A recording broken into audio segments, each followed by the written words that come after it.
Performances, great food and drinks, and the release of Paul's new CD, Songs of Resistance and Respect. Ticket details at am950radio.com. Portions of the following program may be pre-recorded.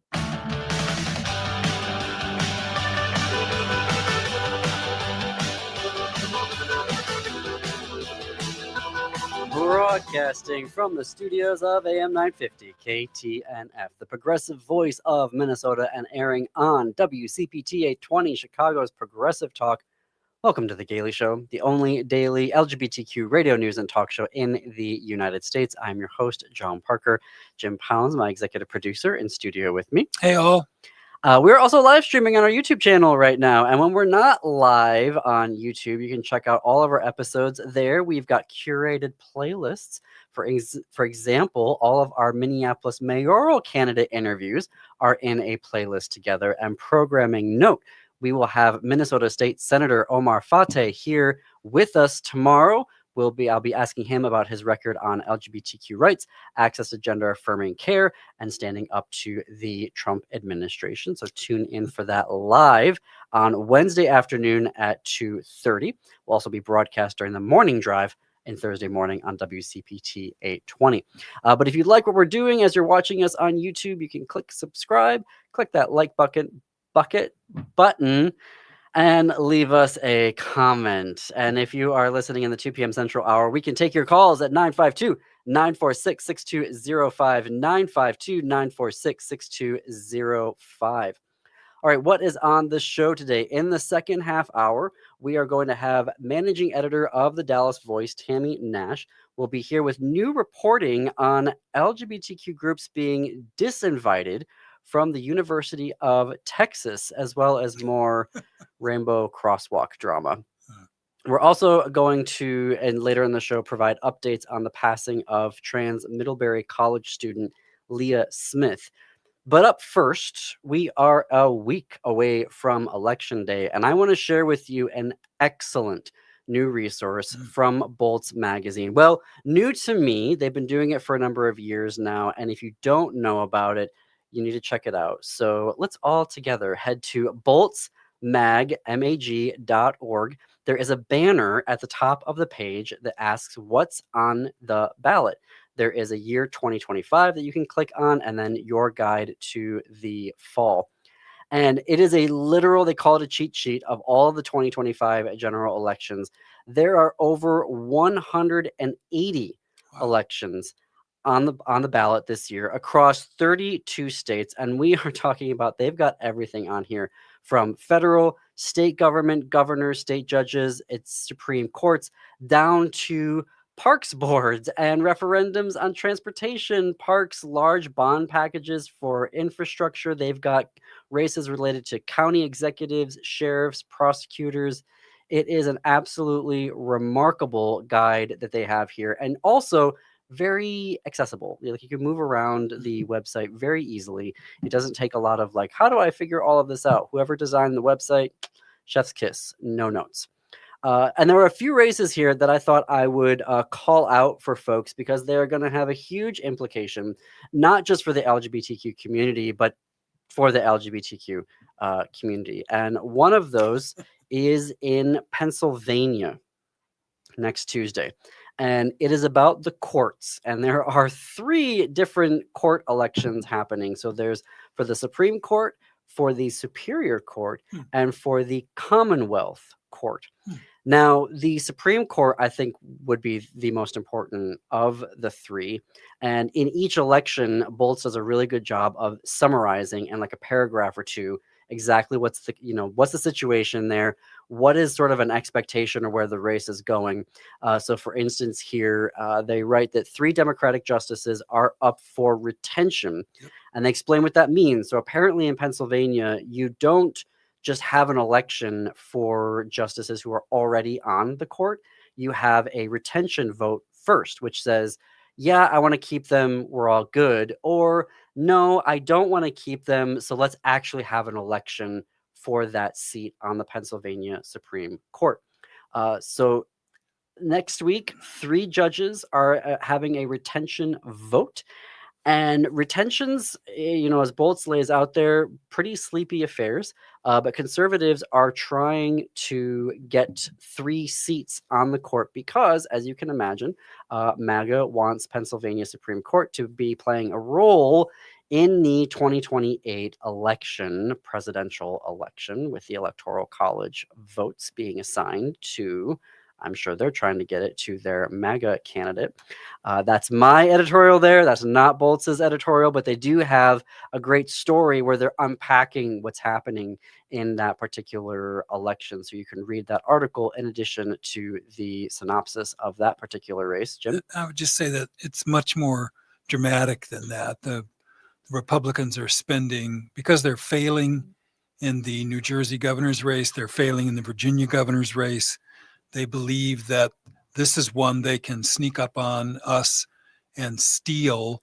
And it would have, because it's the largest swing state, they could guarantee themselves a presidency for decades if we don't stop it. The other thing they've done is they've put out false advertising postcards that say, if you believe in a woman's right to vote, or sorry, a woman's control over her own body, then vote no. But actually, that does the opposite. So they've literally sent hundreds of thousands of postcards encouraging people to vote no and putting some progressive position on it so that people will do what they go, oh, well, I want to vote no. But actually, by voting no, you will take the Democrat out and allow the possibility of a Republican to replace. So it's a completely dishonest campaign, and they're spending $1 billion on it, and they have got volunteers up the wazoo. So Pennsylvania is kind of ground zero, in my opinion, for 2025. So I would just add about 50% more screaming and yelling to what John just said. More editorial, but it is an important race because we've been not just here at the show. A lot of folks are zeroed in on 3 races right now. Obviously, we all know there's a mayoral election happening in New York City. If we look at the votes, just the early vote, more voters voted on Saturday and this past Saturday and Sunday in the early vote than all of the people who voted early in all of 2021 for New York's previous mayoral election. However, there are a number of other cities who are also having elections for their mayor. Fairbanks, Alaska Fairbanks already had their election, as I'm looking at the guide here, and I didn't know that this was actually a flip. So the mayor of Fairbanks, which is Alaska's second largest city, was a Republican named David Pruse, and he was facing Mindy O'Neill, who was a Democrat. And he did something, apparently, a lot of things that were on social media very derogatory and discriminatory against Alaska Native people. And so in the election, that came up a lot. And the Democrat O'Neill prevailed, and so that was a flip.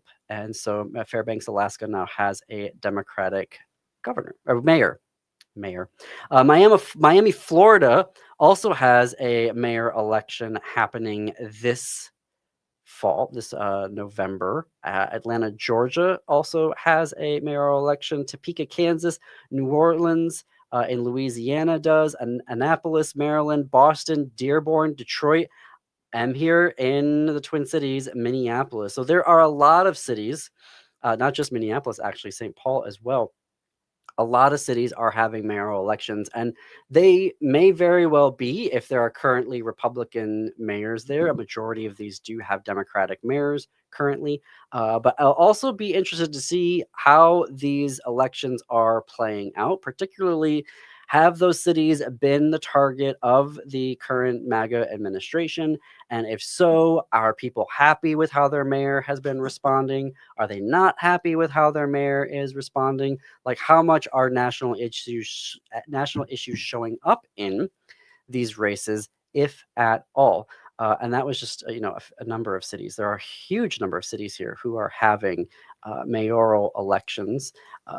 We have all of the mayor candidates, not all of them, I should say, but a number of them have already been here. We have another one tomorrow with Minnesota State Senator Omar Fateh, who will be talking with us. And so we're the only ones really in the radio space here in the Twin Cities who have been providing LGBTQ coverage of the Minneapolis mayoral race. So you can check out our playlist on YouTube that has all of those tied together. Other things that I wanted to, so governors, Jim, you were mentioning governors earlier. New Jersey and Virginia have gubernatorial elections next Tuesday. Pretty much folks are saying, yeah, Democrat Abigail Spanberger is going to win in Virginia. The polling, I think, is more toss-up in New Jersey, where Republican Jack Ciattarelli is going up against a Democrat, Mike Sherrill. So we will see how that plays out. I think, Jim, you're more optimistic about that election. Well, I am. And is it Mike Sherrill or Mickey? I'm not sure. I'm sorry, I said yes, Mickey, not Michael. And I don't know whether Mickey identifies as male or female, but it sounds like a female name. I don't know. I'm not sure. I think I just said Michael speaking. Yes. Oh, I see. I misspoke. I see. Thank you. The election in New Jersey, again, this is a blue state. I would expect if blue states aren't angry, then we're in deep trouble. So I'm going to say if you're thrilled with the direction of the country, I guess stay home. But if you're paying attention, of course, you shouldn't be. So Democrats should be showing up. They should be looking in every cupboard and every closet to find another Democrat that hasn't voted and drag them to the polls or get them to register now, because that would be our 24th and 25th Democratic governors, which symbolically would give us half of the state houses. Control of state houses is going to be essential come 2028. Life essential. And the Bolts magazine, their election guide also has one of the tabs here, who will run these state governments. And so they identify where there are state legislatures in play in this election. Right now, it is New Jersey and Virginia. In New Jersey, Democrats control the state government, and so they are defending their governorship and assembly to keep a trifecta going. In Virginia, no single party has a trifecta, if you will. The Democrats control the Senate and the House, but they don't have the governorship. So that's what's on the line there in Virginia. Bolts also lays out legislative special elections that are happening. And I think the New Hampshire 5th is an interesting one to look at. It has here that the GOP flipped this state house district, but the winner ended up resigning this year. And so that is what's causing a competitive special election. There are a couple more that I want to highlight when we come back. I hear the music coming on. So you are listening to The Gailey Show on AM 950, the progressive voice of Minnesota, and WCPT 820, Chicago's Progressive Talk.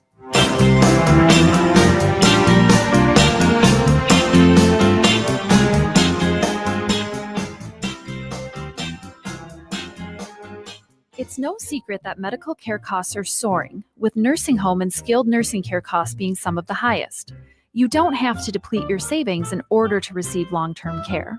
At Schroman Law, we work with families to develop and implement strategic planning for medical assistance for long-term care, for assisted living, nursing home care, or home-based care. Contact us today to schedule a free consultation at schromenlaw.com. That's SCHROMEN law.com. Cafe Latte offers made-from-scratch soups, salads, sandwiches, and mouth-watering desserts. So come check out their pizza and wine bar, or get a treat from the bakery made fresh daily. Plus, you can still do online ordering and takeout, along with gift cards. Just go to cafelatte.com and choose from their ever-changing selection of award-winning salads, sandwiches, and soups. Cafe Latte is located off Victoria and Grand and online at cafelatte.com. In today's uncertain times, Woodland Stoves and Fireplaces believes that a fire can add comfort and security to your life. At Woodland, our mission is to connect you to a place for fire that works. Woodland Stoves and Fireplaces installed our wood stove years ago, and we still love it. Watching the fire, feeling the heat, is a joy we experience every day. And knowing we have a reliable heat source makes us feel snug and safe. There are many choices in wood, gas, or electric. For diversity in styles, at Woodland Stoves and Fireplaces, we display over 180 models, and 35 of of these are burning displays. You can experience the glow and warmth of a live fire. Whether wood, gas, or electric, find a fire that warms your heart, a fire that adds comfort and security to your life. See the many choices at Woodland Stoves and Fireplaces, located on the corner of East Franklin and Riverside Avenue in Minneapolis, and online at woodlandstoves.com. Woodland Stoves and Fireplaces since 1977. For over 48 years, our slogan has been, out of the ordinary products and services. Our mission is to get you a fireplace that works in your life. Hey, it's Patrick for Zero Res. October is here, so Halloween is right around the corner. And if you're thinking of having a horror movie marathon with friends, you better make sure your home doesn't look like something out of one of those movies. Don't ghost your carpet this fall. My cleaning heroes at Zero Res can help get all those spooky smells and creepy stains out of your home. Carpet, tile, rugs, upholstery, hardwood, any surface in your home can be Zero Resified. Right now, you can get your entire home Zero Resified for Minnesota's ultimate carpet cleaner, with 3 rooms of carpet clean starting at just $129. But there's something even scarier than ghosts and goblins hiding in your home, and it's in your air ducts. This month, take 15% off your air duct and dryer vent cleaning service. Don't let a missed deal haunt you. Call 9520-RES or go to ZeroResMinnesota.com today and ask for the AM 950 special. Backorder forward spells the same. Zero Res.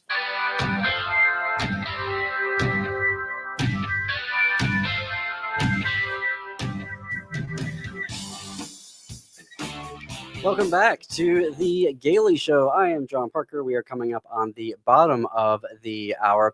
Before we get into this segment, I'd like to share about our travel partner, Travel Marquette. And the reason why is that Marquette is a very special place to me. I've been going there every year for the past decade.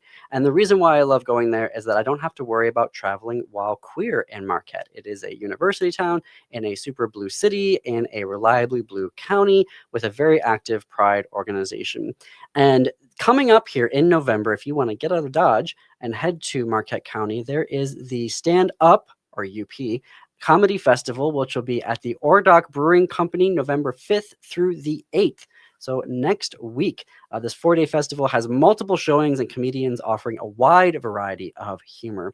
And then also starting in November, you can experience the magic of the holiday season as the historic Lower Harbor Ore Dock, so this is a dock, huge, out in the water, lights up with magical laser displays. So every Thursday through Saturday from 6 to 8 p.m. on the north side of the dock, it's designed by the Fresh Coast Light Lab.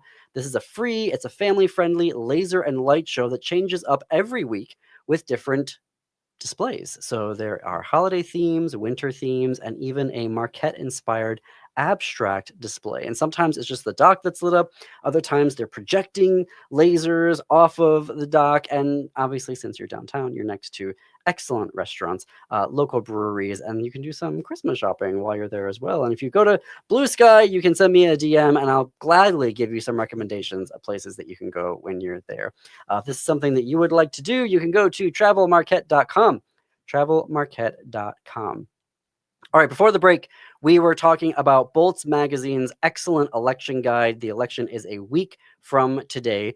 You can head to boltsmag.org. There on their front page, they have a banner across the top, what's on your ballot, select 2025, your fall guide. There are a couple of other races here or sections within the guide that I want to highlight. One is the election law. So they're covering laws, referendums that are dealing with how elections are run in a given state. So I think a lot of us are aware about Prop 50 in California.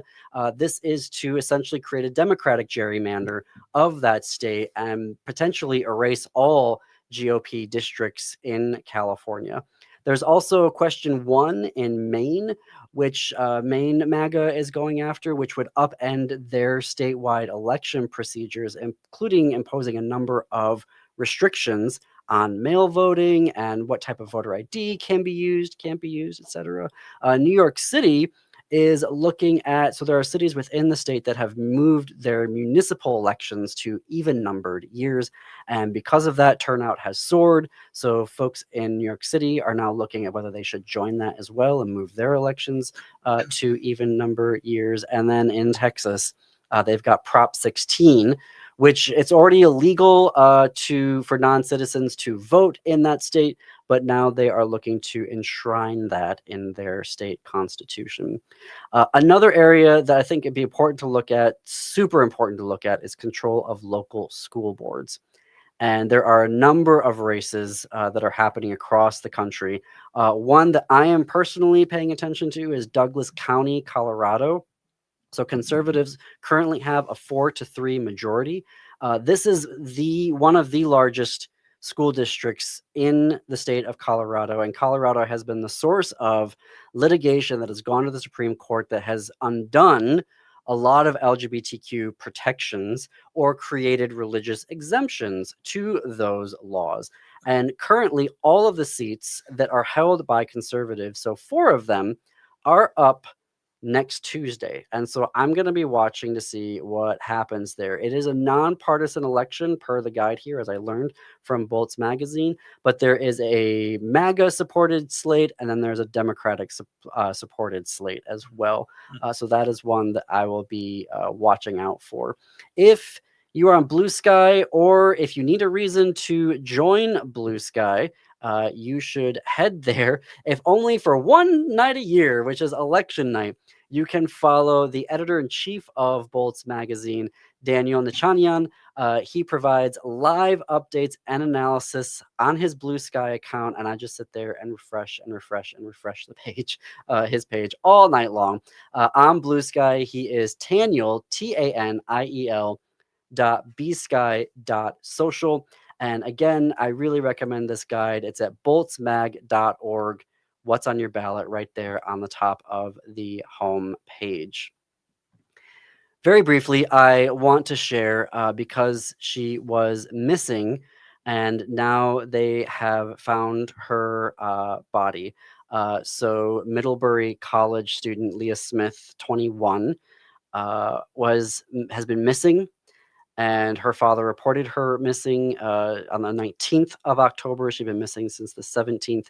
And the Vermont State Police Search and Rescue Team were using aerial drones to try and locate her. There was a search where fellow students from Middlebury College were helping, and her body was discovered late last week in a field. And the medical examiner has now ruled her death a suicide. She was a senior who was double majoring in computer science and statistics, and was a former member of the Middlebury's swimming and diving team, as well as other university clubs. And this is when you create an environment of cruelty and hate, particularly against trans athletes, and you're creating that stress, and you're creating that just horrifying situations for them to have to live through and navigate. It's, we see instances where depression and anxiety are going up. We see instances where suicidal ideation rates are going up under this MAGA administration. And so it is, if you need help, there are resources to do that. If you are thinking about doing that, there are resources to support you. So please, there are folks who are here and ready to help you. And we have to fight back. We have to fight back against folks who are causing this damage and creating these conditions where people are resorting to this. And so we, hold Leah and her family in our thoughts and prayers. I can't believe I'm saying thoughts and prayers, but this is a situation where, we're all of us trying to do what we can to support trans folks and gender nonconforming folks and queer folks, and create spaces where they can live and love and thrive and play sports. So, yes, that is the updates there on Leah's. She was in Vermont, did you say? Was a student at Middlebury College. Okay. Middlebury College.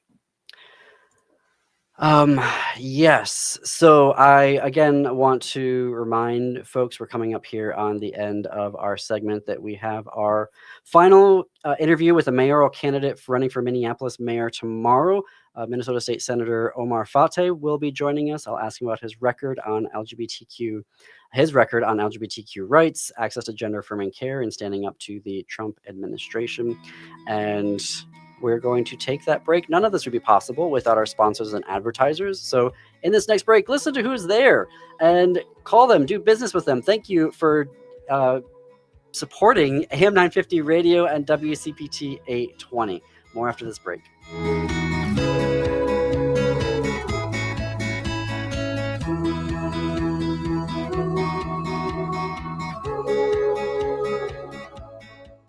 Hello, Minnesota. This is Tom Hartman, and you can catch me For quite a while.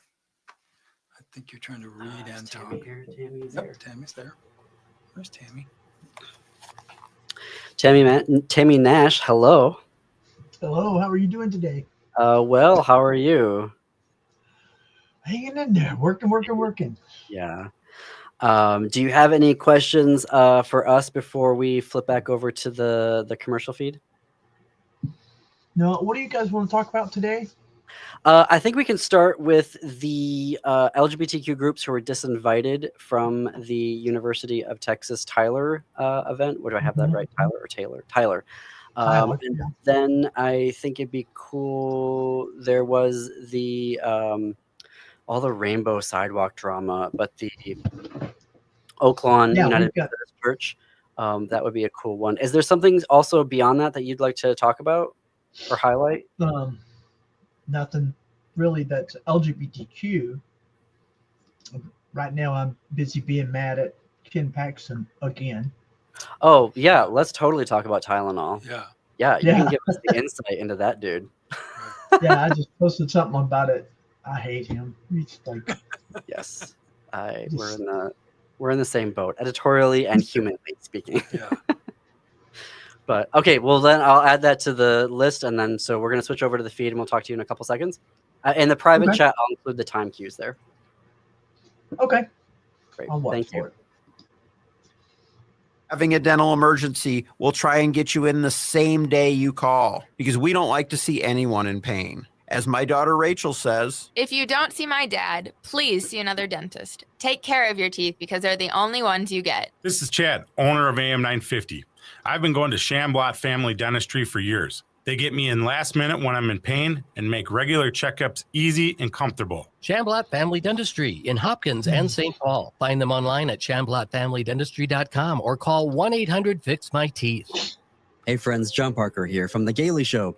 Traveling as a queer person or with queer friends and family needs to be worry-free, relaxing, and with a sparkle of adventure. So that's why for the past 10 years, I head up to the Fresh Coast and Michigan's Marquette County. With its spectacular fall colors, dozens of hiking trails, local breweries, good food, eclectic shopping, and its historic downtown, and even a film festival, it's just what I need for a long weekend getaway. Join me and head up to the Fresh Coast. Visit travelmarquette.com to start your journey. With your AM 950 weather, I'm Brett Johnson. Look for rain throughout today with a high near 53. Tonight, more rain with a low around 42. And Wednesday, sunny with a high around 54. Nightingale offers a warm, inviting atmosphere with a full menu of American classics like the famous Nightingale Burger and Fries, Ginger Tamari Chicken Wings, and Duck Pastrami Reuben. They're open daily from 5 p.m. to 1 a.m. with a full menu available until midnight. Takeout orders also are welcome. Learn more at nightingalempls.com.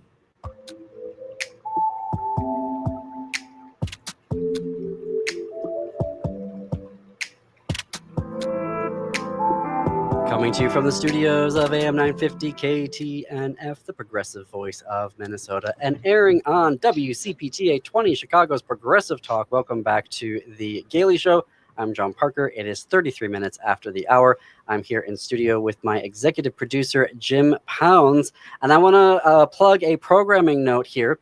Make this Friday a Halloween to remember. You can join AM 950 Radio's very own Greg Bacham for a special 4-hour Ghost Box Radio Halloween broadcast. It starts at 7 p.m. this Friday. He's going to go live from the Pillsbury Club in Minneapolis, which is home of the Minneapolis Trolley Tours, which is an LGBTQ-owned business. Greg will be joined by Adam, Refined Divine, Shar Savoy, and other guests for a real paranormal investigation inside the Pillsbury Club that's going to be filled with spirit stories and maybe a few surprises. If you want to experience it in person, the trolley tours will be running all night. And if you want to stop by the club, just say Ghostbox Radio at the door to check out the broadcast. And of course, if you cannot make it, you can watch the entire investigation live on Facebook and YouTube. You can listen to it here on AM 950 Radio. So grab your flashlight, light your jack-o'-lantern, and tune in for a night of chills, laughs, and things that go bump on the radio. Okay, the Dallas Voice has started its 42nd year as the voice of the LGBTQ community in North Texas and beyond. You can visit their website at dallasvoice.com and their social media pages on Facebook, Instagram, TikTok, and Blue Sky for their award-winning journalism. Tammye Nash has worked as a professional journalist, spending more than 30 of those years as a writer and editor for Dallas Voice, the LGBTQ media source for North Texas and beyond. In her spare time, she takes photos, mainly of birds and flowers and the dog. Tammye, so good to see you again. I know it's been a minute. See you guys. Yeah, been out of pocket for a while here. Out of pocket. Us too. It's been a whirlwind every time before an election. I know you know better than we do what that's like. Okay, so every year the University of Texas at Tyler hosts an Halloween event, Trunk or Treat, and it's hosted by the East Texas Crisis Center. And normally LGBTQ groups just participate in that, but this year not the case. Yeah, and I think they found out late in the game. It's a group called Tyler Area Gays Plus Tag. And they've been around for a long time and been active down there. They have regular events. They have like every month they have specific events. They have a men's center, they have a women's center, they have a co-ed dinner, they have a Halloween party, all this stuff. They're not new, and they're, it's not a bunch of this is gonna sound funny, not a bunch of rabble rousers coming in there trying to shake things up. It's just people who are LGBTQ. They live in this I can't really call it a suburb. It's too far from Dallas to be a suburb, but it's not a small town. It's just a mid-sized town, city, and they all live there. They're involved in the community. They do a lot of things. There's another group that's more recent I'm less familiar with. It's called the Glass House. I think it's like a counseling support kind of organization. A lady named Erin runs that. Bailey? Oh my gosh, I just forgot her name. Anyway, Erin. But they've been involved in this, for a while now. And then just out of the blue, all of a sudden, they got word from the school, yeah, y'all can't come. Yep, you can't be here this time. And obviously, it's all part of, schools trying to stay in good with the right wing and, cut back on all their DEI stuff. And I want to say that I think there are a lot of schools, a lot of organizations, a lot of businesses who are going along with this crap simply because they can't afford not to. The person that holds the purse strings for a lot of grants, a lot of federal contracts, they're like using that as a weapon to force compliance. And it's easy for me to sit here and say, screw it, don't do it, just be defiant, don't give in to them. But then I'm not the one paying their bills either. So I don't know, I guess you call that a double-edged sword, but it's just like I said. Go ahead. No, I was just curious about what was the East Texas Crisis Center's response like? Were they in on the decision making, or were they caught off guard as well? From what I understand, it came from the school. Okay. And I don't know when the Crisis Center found out about it and passed it along, but it all stems from the school. So, and I was talking with Erin the other day. Each month when I go into Dallas and I'm on my way back, I could take a scenic route through Tyler and drop off some papers for them for the Glass House. And to distribute. And I was talking to Erin when I dropped those off, and she was saying there's an annual suicide awareness walk that's coming up, and which fits into what you were saying about the trans athlete earlier. But that's coming up, and they have participated in that. I believe maybe the crisis center. I can't remember exactly who she said is in charge of that, but it's also on the campus. So when I talked to her last Friday, they had not had any definite words yet, but they're waiting to see if they get disinvited from that at the last minute as well, even though it's something that they have been involved in for a while. And, obviously is of major importance to our community, but it's on the campus, so who knows? I mean, this is where we begin to learn, for folks who don't know, the economic and just community importance that a college or university has within a given town. Like, they're not just there offering academic classes, and they're not just there, putting on sports programs. Like, they organize events, and they are hosting events, and they are spending money and supporting things within the community. And so it's, here we're bring a lot of people into town for a variety of reasons, from whether it's mom and dad coming to see the kid in a basketball game or whatever, So yeah, their influence is pretty strong, especially in mid-sized towns like Tyler. It might not be, it might not be as big an import in a bigger city like Dallas or Fort Worth, but a town like Tyler, where it's kind of a center, yeah, that's a big deal.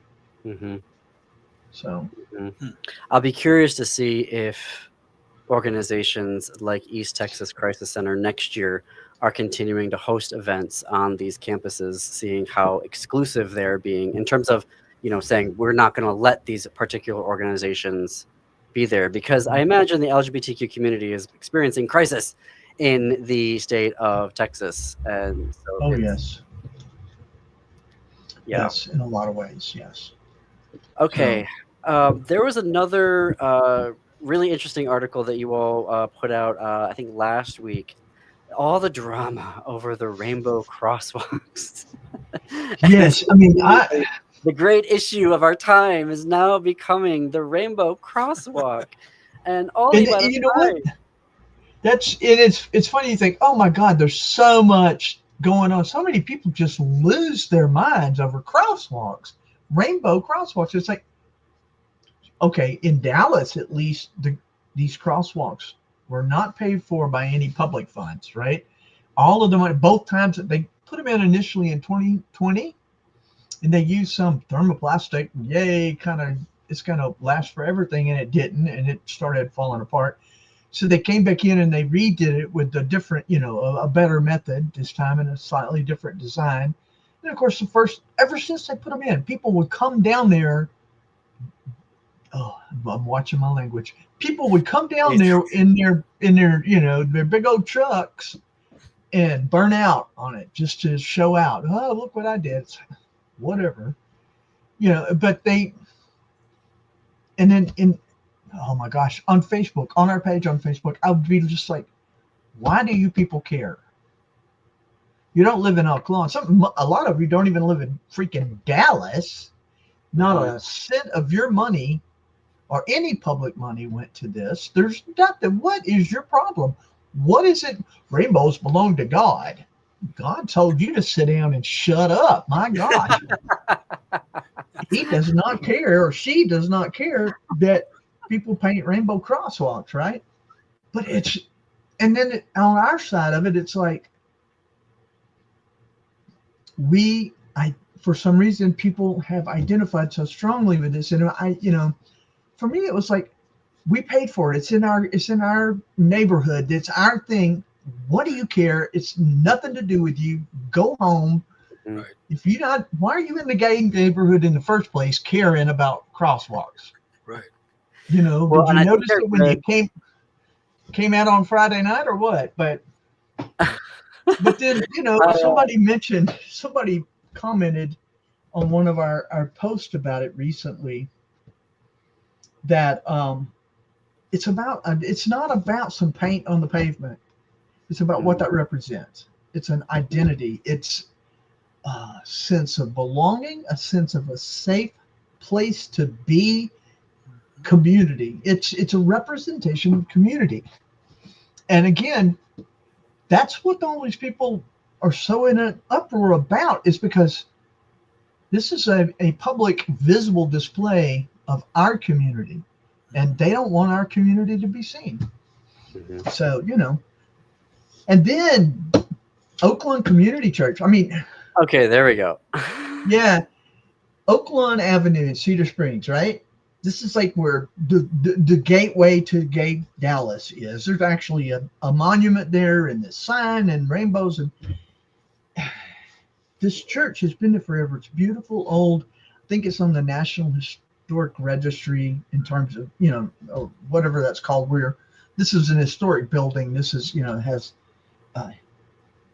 historic heritage recognition. Yeah. And so obviously you have to have, permission to make certain changes, but the steps leading up to it are not. And this church, they're just concrete steps. They're nothing historic about them.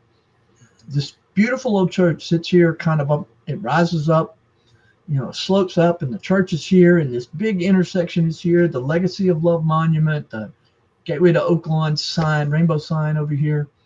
And this church has been there for a long time. For a long time, it was old white people money church, But as it sat there and as the Methodist denomination began to progress and evolve, it changed, and the membership changed. And our community, a lot of people in our community are really rediscovering their spiritual side. And for a lot of them identifying with that church. And they have this very totally fabulous lesbian minister named Rachel. And just when all of this stuff, and then, Greg Abbott, because he can't let Ron DeSantis get ahead of him, Rob, we got a piss and match with those, who can be the biggest jerk. He sends this order because rainbow crosswalks are unsafe, which is crap, because studies have shown they are safer. You've got to, and then political ideology. It's like, let me kiss Trump's orange butt a little harder, and I'm going to order everybody in Texas to get rid of these. That's going to bring us to our next story that I want to talk about, breaking news out of Texas today. But we have to fit in another break before we continue our conversation with Tammye Nash, managing editor of Dallas Voice. And before we hit that break, check out our GLAAD Media Award nominated podcast, This Queer Book Saved My Life. I interview LGBTQ guests from across the rainbow about the queer books that had a life-saving impact for them. Plus, we bring the authors in to join the conversation. This Queer Book Saved My Life is available everywhere you stream your podcast and at thisqueerbook.com. Stay tuned. We will be right back. You're listening to The Gailey Show on AM 950, KTNF, the progressive voice of Minnesota, and WCPT H1, Chicago's Progressive Talk.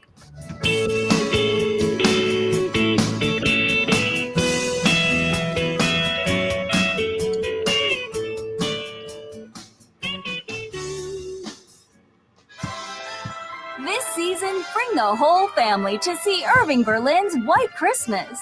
This smash hit musical based on the classic film returns by popular demand to delight you at Chanhassen dinner theaters. With loads of laughter and a stunning showcase of Irving Berlin songs, White Christmas is a celebration of the romance, friendship, and magic of the holidays. Make your plans today to see White Christmas. Visit chanhassendt.com. The Electric Fetus is having a store-wide Halloween sale now through November 2nd. Take 20% off almost everything in the store, including new and used vinyl, CDs and DVDs, clothing, books, incense, Electric Fetus t-shirts, hoodies, pint glasses, and more. Some restrictions apply. The store is open 10 to 6 Tuesday through Saturday and 11 to 6 on Sunday, closed Monday. Electric Fetus is located just south of downtown Minneapolis at 2000 South 4th Avenue. More info at electricfetus.com.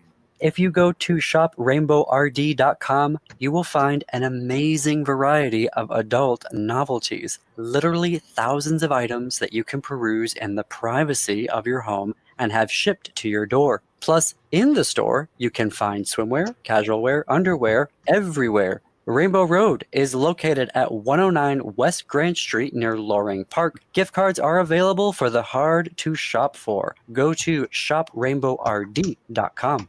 Hey, Francois, where are we going and why do you have so many canvas bags? Salut Laura, on y va chez Nicolette's Macarons. Oh, I've never been to Nicolette's store. They're just off Highway 169 and 36th in Plymouth. Oui, ils ont 16 saveurs de macarons là. They have 16 flavors of macaroons at the store. That's why you have so many canvas bags. I love how Nicolette supports small food entrepreneurs. Let's hurry. They're open afternoons, Wednesday through Friday, and midday on Saturdays. Nicolette est génial. Allons-y. Let's go. Turn to Auto Technical with your vehicle donation.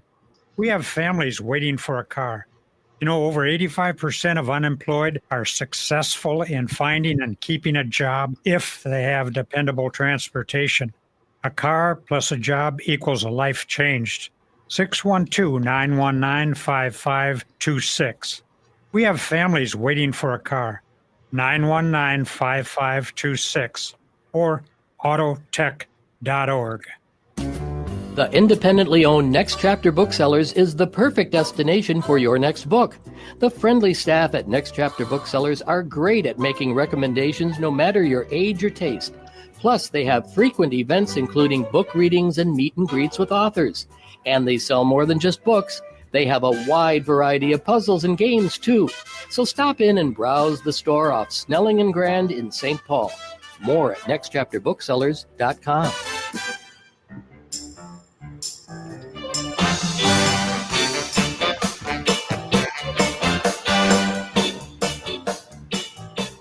Welcome back to the Gailey Show. We are coming up on the top of the hour. I'm John Parker. In studio with me, my executive producer, Jim Pounds. We are joined bi-weekly on Tuesdays by Tammye Nash, managing editor of the Dallas Voice, the LGBTQ media source for North Texas and beyond.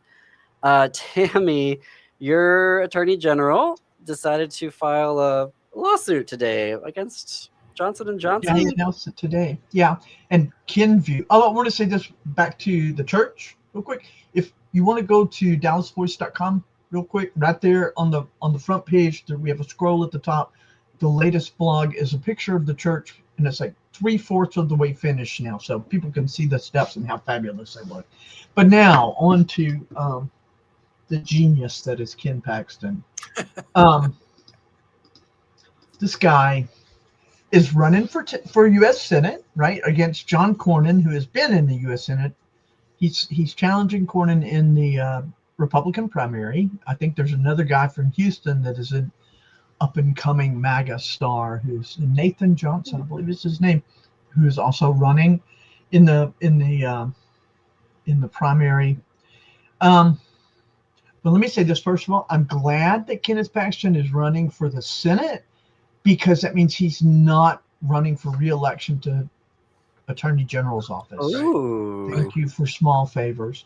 But he is just, I mean, it's so obvious that this guy is using the Attorney General's office to pander in any way he can. You know, he's just been lawsuit crazy the whole time he's been in office. Of course, you know, for the vast majority of the time he's been Attorney General, he was under federal indictment for securities fraud.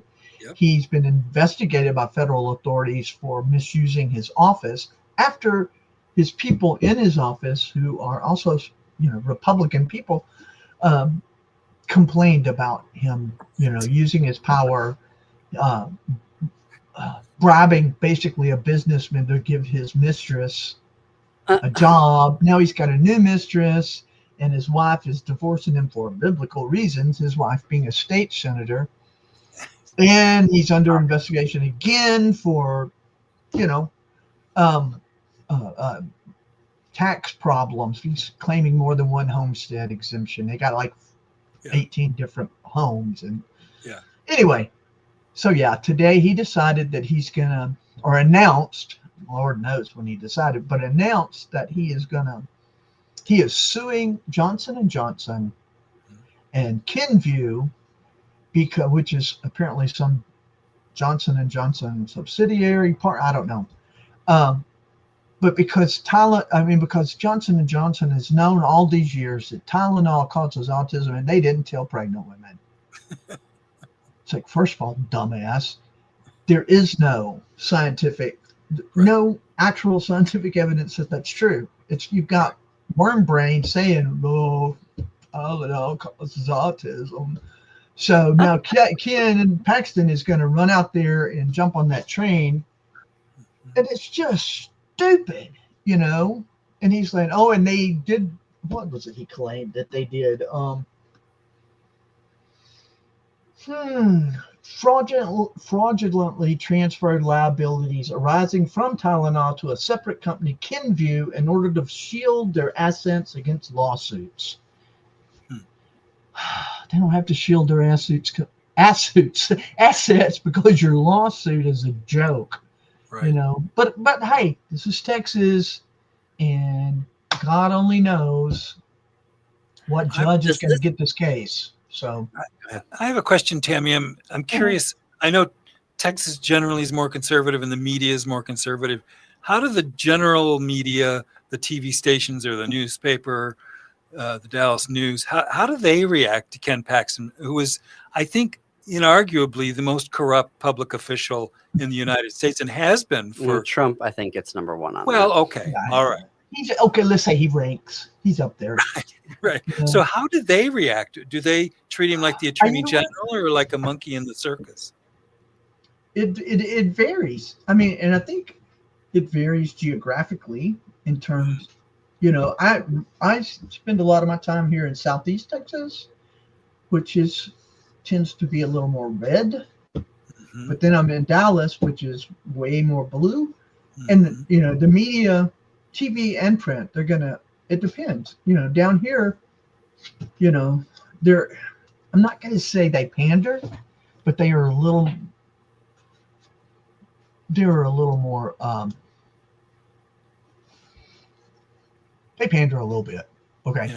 Yeah. They're a little less critical. Whereas, and then we have some media like the Texas Tribune, which is publicly funded. I think publicly funded. It's a great news media source. And they are always pointing out how stupid Ken Paxton is and Greg Abbott. And, they're very, and they're not in a way that I would do it on my blog, which I did, but not labeled it as commentary.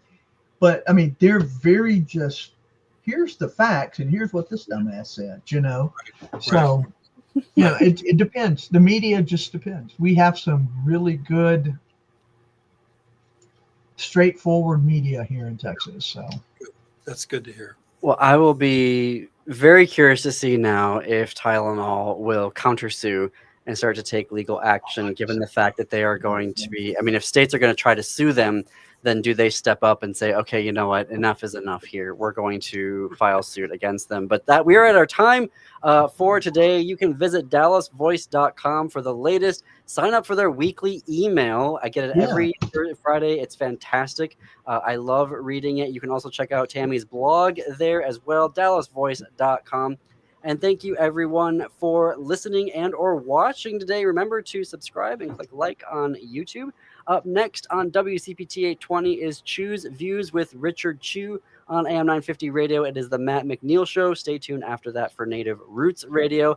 And then at 10 p.m. Central, Step into the Unknown with Greg Bakken on Ghost Box Radio. Also tune in to their special Halloween broadcast this Friday at 7 p.m. And until this time tomorrow, keep it queer, America. Keep it queer.